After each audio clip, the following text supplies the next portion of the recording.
जय हिंद प्यारे दोस्तों। आप सभी का हमारे चैनल में हार्दिक स्वागत है। दोस्तों आज की वीडियो में हम बात करेंगे Himachal Pradesh high court clerk exam 2025 के बारे में। दोस्तों जैसा कि आप सभी को पता है, ये जो एग्जाम है आज कंडक्ट करवाया गया है। बहुत सारे ऐसे कैंडिडेट्स हैं जिनके 70 मार्क्स आ रहे हैं, कईयों के 80 प्लस भी आ रहे हैं। तो ऐसे में सबसे बड़ा क्वेश्चन यही है कि फर्दर सिलेक्शन के लिए आपके कितने मार्क्स होने चाहिए। तो दोस्तों मैं आपको बता दूं, इस वीडियो में हम आपकी कट ऑफ के बारे में डिस्कस करेंगे। साथ ही साथ मैं आपको यह भी बताऊंगा कि पिछले साल आपका जो मेंस एग्जाम है यानी कि आपका पेपर 2 किस तरह से आया था, और पिछले साल आपका जो टाइपिंग टेस्ट है वो भी किस तरह से उसका क्वेश्चन पेपर आया था। तो सारी चीजों के लिए आपने इस वीडियो में शुरू से लेकर एंड तक बन रहना है। सबसे पहले देखेंगे दोस्तों, हमने कुछ एक जो जरूरी चीजें हैं उनके बारे में डिस्कस करना है। अगर हम बात करें ये जो आपका एग्जाम है, इसके लिए टोटल जो एडमिट कार्ड्स है वो कितने जारी किए गए थे, तो मैं आपको बताना चाहूंगा लगभग आपके 49,000 जो एडमिट कार्ड्स है वो जारी किए गए थे, जिसमें से आपको पता है कई जगह मौसम वगैरह खराब था। तो ऐसे में आपने ये चीज मान के चलनी है कि आपके 46 या 47 जो 1000 कैंडिडेट्स है उन्होंने ये जो एग्जाम है वो दिया था। ठीक है।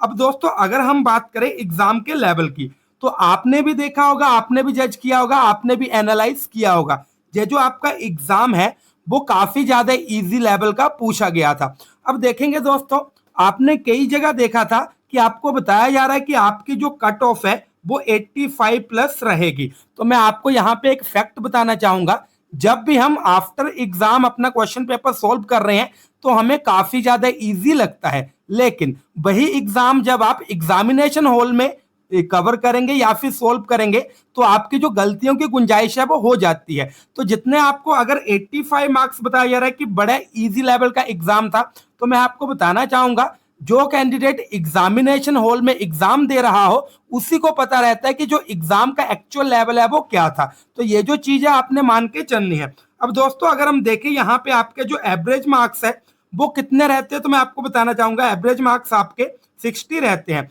अब दोस्तों एक थ्योरी है, उसके अकॉर्डिंग क्या होता है, जब भी हम कोई भी एग्जाम देते हैं, कितने भी हम एग्जाम दे दें उसमें से लगभग 40% ऐसे कैंडिडेट्स रहते हैं जिनका जो एग्जाम है वो क्वालिफाई नहीं हो पाता, यानी कि उनके पासिंग मार्क्स भी नहीं आ पाते। तो यहाँ पे जो कंपटीशन है सिर्फ 60% कैंडिडेट्स का ही रह जाता है। तो उन्हीं के बारे में आगे हम चर्चा करेंगे। तो दोस्तों देखेंगे, सबसे पहले जैसा कि हमने डिस्कस करा कि जो आपका एग्जाम है उसका लेवल इजी रखा गया था, लेकिन इतना भी इजी नहीं था कि आपको मैक्सिमम कैंडिडेट्स ऐसे देखने को मिले जिनके 75 प्लस है। मैंने यहाँ पे तभी तो लिखा हुआ है कि आपके जो एवरेज मार्क्स है 60 रह सकते हैं। यहाँ पे मैं एवरेज लिखने का मतलब क्या था, अगर आपके मार्क्स 60 आ रहे हैं तो मैं ये बोलूंगा कि आपकी जो परफॉर्मेंस है वो एवरेज है, ना ही गुड है, ना ही एक्सीलेंट है, ना ही ये अबव एवरेज है। ठीक है, एवरेज है, ना ही ये बिलो एवरेज है। तो ये चीज आपने मान के चलनी है। अब दोस्तों अगर हम बात करें कट ऑफ के बारे में,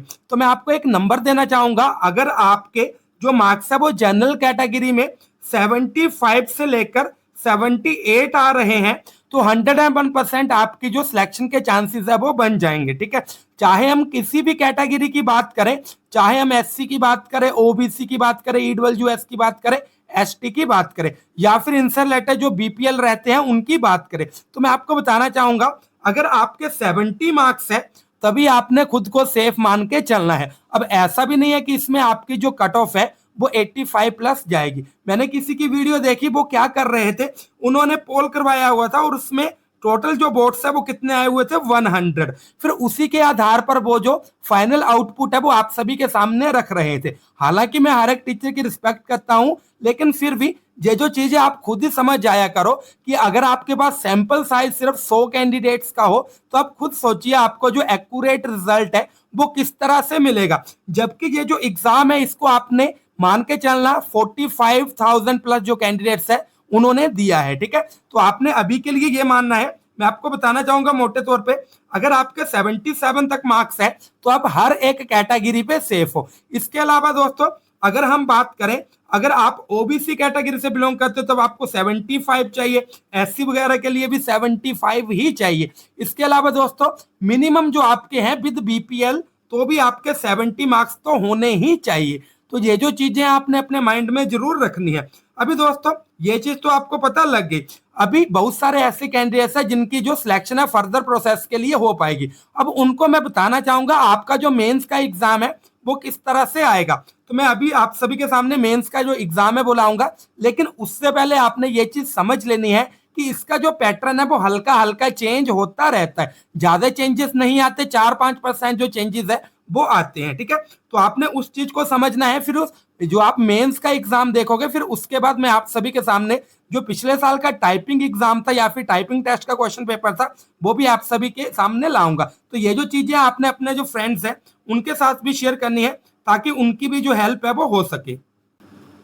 दोस्तों अभी आप सभी के सामने जो मेंस एग्जाम का क्वेश्चन पेपर है वो मैंने रखा हुआ है। अब यहाँ पे आपने देखना है सबसे बड़ा पॉइंट कि आपके जो मैक्सिमम मार्क्स है वो 80 रहेंगे। ठीक है, क्वेश्चन नंबर अगर हम 2 की बात करें तो यहाँ पे क्या चीज है, देखो यहाँ पे क्वेश्चन नंबर 2 में आपको हिंदी से रिलेटेड चीजें बताई गई हैं। उससे पहले आपने देखना है दोस्तों क्वेश्चन नंबर 1, यहाँ पे क्या लिखा हुआ है, write an essay of 300 words in English on either of the following. इन दोनों में से आपने एक ऐसे लिखना है, कितने वर्ड्स का, 300 वर्ड्स का। अगर आप ये सोच रहे हो कि ये जो चीज है वो इजी है और साथ ही साथ आप ये भी सोच रहे हो कि यहाँ पे आपकी सिलेक्शन किस तरह से होगी, तो मैं आपको बताना चाहूंगा यहाँ पे सिलेक्शन उन्हीं कैंडिडेट्स की होती है जो कि इन 300 वर्ड्स में मैक्सिमम जो है हैवी वर्ड्स को यूज करते हैं और वो जो शुरू से लेकर एंड तक अच्छे से लिखते हैं, यानी कि जो आपका टॉपिक है या फिर ऐसे है उसकी एंडिंग अच्छे से करते हैं और वो जो ऐसे है वो ग्रामेटिकली भी बिल्कुल करेक्ट होना चाहिए। तो इसी आधार पे आपके यहाँ पे जो सिलेक्शन है वो की जाती है। अगर हम क्वेश्चन नंबर 2 की बात करें तो यहाँ पे हिंदी में निबंध की बात कही गई है, जैसे यहाँ पे है मादक द्रव्य सेवन समस्या और समाधान, बेटी बचाओ बेटी पढ़ाओ। ठीक है, तो ये जो सारी चीजें हैं आपको इजी लगेगी लेकिन इतनी भी इजी नहीं है, आपने इनकी जो प्रेपरेशन है अच्छे से करनी है। उसके अलावा दोस्तों यहाँ पे आपने देखना है जो आपका क्वेश्चन नंबर 2 है, क्वेश्चन नंबर 2 है, उसके बाद हमें क्वेश्चन नंबर 3 दिया गया है जिसमें आपको बताया गया है कि आपने ट्रांसलेट करना है पैराग्राफ को इंग्लिश टू हिंदी। आप सभी यहां से देख पा रहे होंगे जो कि आपका रहेगा 15 मार्क्स का। ठीक है, तो यहाँ पे आप देख पा रहे होंगे कि ये जो पैराग्राफ है किस तरह से दिए गए, आप यहाँ से स्क्रीनशॉट भी ले सकते हो। अगर आपको ये क्वेश्चन पेपर चाहिए तो आपने क्या करना है, मुझे व्हाट्सएप मैसेज करना है 8219699057। ठीक है, इसमें मैं आपको सेंड कर दूंगा। इसके अलावा दोस्तों आप हमारा व्हाट्सएप ग्रुप भी ज्वाइन कर सकते हो, उसका जो लिंक है वो मैं आपको फर्स्ट कमेंट में पिन कर दूंगा। तो ये चीज है। उसके अलावा दोस्तों जो हमारा क्वेश्चन नंबर 4 है उसमें क्या बताया गया है, इसमें आपने हिंदी से इंग्लिश बनानी है, यानी कि हिंदी की जो वर्डिंग है उसको इंग्लिश में कन्वर्ट करना है। बिल्कुल एक्यूरेट होनी चाहिए, बिल्कुल पॉइंट टू पॉइंट होनी चाहिए।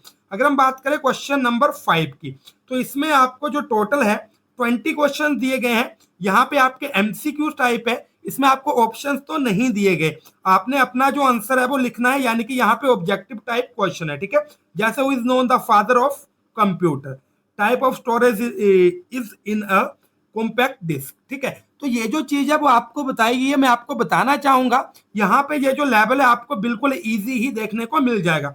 जो कंप्यूटर के मार्क्स से ऐसा नहीं कह सकते कि ज्यादा हाई फाई लेवल का ये जो क्वेश्चन है वो रखा गया है, लेकिन फिर भी मैं आपको बताना चाहूंगा जो ऊपर आपने पैराग्राफ वाले देखे, ऊपर आपने ऐसे वगैरह देखे, उन्हीं में आपकी जो गेम है वो चेंज होती है। तो इन चीजों को आपने ध्यान में रखना है। ठीक है, अभी आपको ये भी पता लग गया कि किस तरह से आपका जो मेंस एग्जाम है उसमें क्वेश्चंस पूछे जाते हैं। अभी मैं आपको बताऊंगा लास्ट ईयर आपका जो टाइपिंग का क्वेश्चन पेपर है वो किस तरह से आपको देखने को मिला था।